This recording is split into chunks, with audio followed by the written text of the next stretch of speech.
आज हम हिंदी साहित्य के इतिहास के अंतर्गत संत काव्य पढ़ेंगे। संत काव्य के महत्वपूर्ण प्रश्न। संत साधना का साहित्यिक रूप प्रारंभ हुआ कब हुआ? पंढरपुर में। संत काव्य जानते हैं आप? यह भी भक्ति काल का ही अंश है, क्योंकि संत किस में आए हैं? भक्ति काल में। ठीक है। अधिकतर संत कवि महाराष्ट्र से हुए हैं। संत साधना का साहित्यिक रूप भी महाराष्ट्र पंढरपुर से प्रारंभ हुआ है। ज़्यादातर जो संत कवि आए हैं वह महाराष्ट्र से, और इन संत साधना का साहित्यिक रूप भी कहाँ से शुरू हुआ? पंढरपुर, महाराष्ट्र से। ज्ञानाश्रयी शाखा के प्रमुख कवि हैं। कौन है? ज्ञानाश्रयी कबीरदास जी। ठीक है। और यहाँ पर देखो ये क्या है, भक्ति काल को दो शाखाओं में विभाजित किया। कौन सी दो शाखाओं में? निर्गुण शाखा तथा सगुण शाखा। निर्गुण शाखा की ज्ञानाश्रयी और प्रेमाश्रयी तथा सगुण शाखा की रामाश्रयी और कृष्णाश्रयी दो शाखाएं हैं। ठीक है। ज्ञानाश्रयी शाखा के प्रमुख कवि कबीरदास जी हैं। इस शाखा के अन्य प्रसिद्ध कवियों में नानक, संत रविदास, दादू दयाल, मलुकदास, धर्मदास तथा सुंदरदास जी हैं। ठीक है। इनमें से ज्ञानाश्रयी शाखा के कवि नहीं है। कौन नहीं है? देखो अभी ऊपर हमने नाम पढ़ा हो तो कौन नहीं है? धर्मदास हैं, दादू दयाल है, कबीरदास हैं। कौन नहीं है? अगरदास जी नहीं हैं। इनमें ज्ञानाश्रयी शाखा के संत कवि नहीं हैं। संत कवि कौन नहीं है ज्ञानाश्रयी शाखा के? मलुकदास भी है, रविदास है, धर्मदास भी है। कौन नहीं है? परमदास नहीं है। ठीक है। ज्ञानाश्रयी शाखा के प्रमुख संत कवि का नाम है ज्ञानाश्रयी। ज्ञानश्रयी मतलब नाम से पता चल रहा है ज्ञानाश्रयी शाखा के कौन है? कबीरदास जी हैं प्रमुख कवि।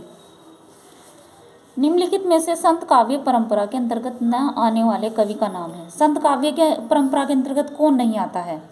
नानक दास जी नहीं आते हैं, बाकी सभी कवि आते हैं। निर्गुण संत कवियों में सर्वाधिक शास्त्राज्ञ एवं सुशिक्षित थे। मतलब शास्त्र के बारे में ज़्यादा जानकारी कौन रखते थे और सबसे ज़्यादा सुशिक्षित कौन थे? सुंदरदास। कौन थे? सुंदरदास जी। ठीक है। यहाँ पर आप ठीक है इनके बारे में आप यहाँ देख सकते हैं। बाकी देखिए, निम्नलिखित संत कवियों में से कौन संत कवि पढ़ा लिखा था? कौन था? सुंदरदास। जैसे अभी ऊपर एक प्रश्न आया कि निर्गुण संत कवियों में सर्वाधिक शास्त्र के बारे में कौन जानता है? कौन सबसे ज़्यादा पढ़ा लिखा था संत कवियों में? सुंदरदास जी। इनमें से कौन सा कवि संत कवि नहीं है? कौन नहीं है? तुलसीदास जी नहीं है। बाकी ये सभी संत हैं। ठीक है। और यहाँ पर दिया भी गया है कि कौन कौन से संत कवि हैं। ठीक। इनमें से कौन संत कवि नहीं है? कौन नहीं है? तुलसीदास। फिर से वही प्रश्न आ गया। ठीक है। हरडे वाणी एवं अंगवधु किसकी वाणी के संकलन है? किसने लिखा है इनको? दादू दयाल जी ने लिखा है। यहाँ पर इनके बारे में आप देख सकते हैं। देखिए इसके बारे में यहाँ विस्तार से लिखा हुआ है। कबीर का संबंध किस काव्यधारा से? कौन सी? ज्ञान मार्गी निर्गुण काव्यधारा। मतलब कबीर का संबंध, कबीरदास जी हैं जो, उनका संबंध किससे है? इससे है, ज्ञान मार्गी निर्गुण काव्यधारा से। ठीक है। आप यहाँ पर देख सकते हैं कि बड़े अच्छे तरीके से लिखा हुआ है भक्ति धारा कौन, निर्गुण में कौन कौन है और सगुण में किस तरह से इसको बांटा गया है। ठीक है। निर्गुण ज्ञानाश्रयी शाखा का दूसरा नाम क्या है? संत काव्य। संत काव्य को ही निर्गुण ज्ञानाश्रयी शाखा कहा जाता है। और निर्गुण ज्ञानाश्रयी शाखा अगर पूछ लिया जाए तो किसे कहा जाता है? संत काव्य को। ठीक। यहाँ पर आप देख सकते हैं इसके बारे में। अब देखिए, कबीरदास जी किस काव्य धारा का प्रतिनिधित्व करते थे? किसका? संत काव्य का। ठीक है। संत मतलब जो संत होते थे, संत मुनि, ठीक है, उनका। ज्ञान मार्गी शाखा के कवियों को किस नाम से पुकारा जाता है? संत कवि के नाम से, ज्ञान मार्गी शाखा के। संत काव्य का नाम किसने दिया है? राम कुमार वर्मा ने। ये कौन है? राम कुमार वर्मा जी ने इसका संत काव्य का नाम दिया है। निम्नलिखित विकल्पों में से जो संत काव्य की विशेषता नहीं है उसे छांटिए। कौन सी नहीं है?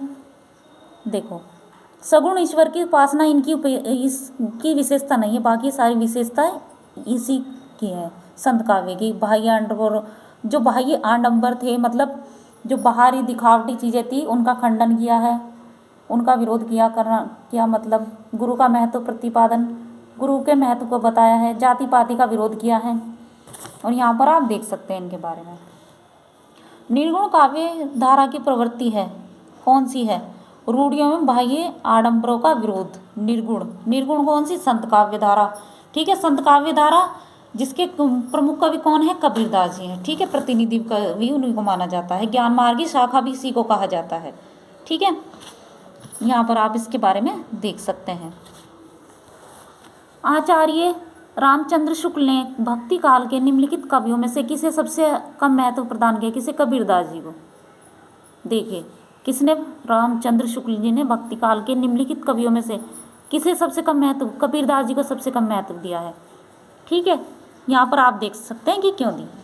रामचंद्र शुक्ल ने किस पर स्वतंत्र रूप से आलोचना नहीं लिखी है? किस पर नहीं लिखी है? कबीरदास जी के ऊपर नहीं लिखी है, क्योंकि इन्होंने पहले ही आप इस पहले प्रश्न में बता ही दिया है कि इन्होंने ज़्यादा महत्व नहीं दिया है कबीरदास जी को। भाषा बहुत परिष्कृत और परिमार्जित न होने पर भी कबीर की उक्तियों में कहीं कहीं विलक्षण प्रभाव और चमत्कार है। प्रतिभा उनमें प्रखर थी, इसमें संदेह नहीं। पंक्तियों के लेखक है, इस पंक्ति के लेखक कौन है? आचार्य रामचंद्र शुक्ल। ठीक है। सदुक्कड़ी भाषा से आशय है जिसमें अनेक प्रांतीय भाषाओं, अनेक प्रांत की भाषाएं मिल जाती हैं और बोलियों का बोली जो किसी क्षेत्र में बोली जाती है, विशेष जैसे किसी विशेष क्षेत्र में बोली जाती है उसे बोली कहते हैं, और जो प्रांत मतलब जिले में बोली जाती हैं उन भाषाओं के मिश्रण को क्या कहते हैं? सदुक्कड़ी भाषा कहा गया है। ठीक है, आज के लिए बस इतना ही।